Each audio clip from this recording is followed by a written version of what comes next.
wa Azimio la umoja ria kwendekithia guthurimwo gwa sava ithurano cia iria ciahetukire ni ritungutio kinyururi ambunge a mwahu wa thirikari. Azimio magiriirwo kuheana mendekithia ma kwagirithia ithurano no ti gucokia bururi na thutha, ni kuringana na mumbunge wa mbeere ya muhuro geofrey uria uugite ati niguthingata atongoria angi a Kenya kwanza bunge-ini ya gibũrũri guteaniria kana gukorwo magiteaniria itanya ria gukinyanirio guthurimio wa sava.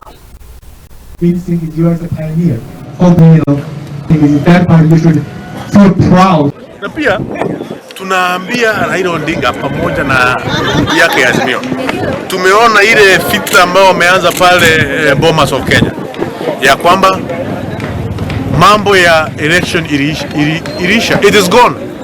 For the last 1 year, government has been in place.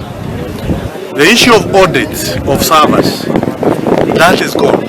What we are telling the team of Azimio is that we need to amend Election Act of 2011 so that we can have automated election process, and that amendment which I have forwarded in Parliament entails even defining what ballot paper is, so that we can include that a ballot paper is an optically scanned paper.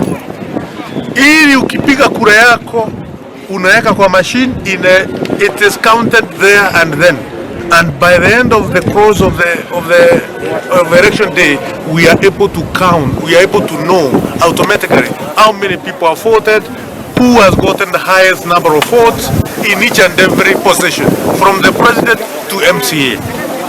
Mambo ya kusema ati turudi kwa servers, hiyo ilisha. Raila na timu yako haitawezekana na hakuna maana yoyote na hiyo ripoti ya Bomas of Kenya. Tukileta pale bungeni, ikiletwa pale bungeni, we will not accept anything to do with issues to do with the server. The Supreme Court went through a process of those servers. Why do you want to keep on taking us backwards? Ile ambayo tunaunga mkono uamuzi wa rais ambaye amesema ya kwamba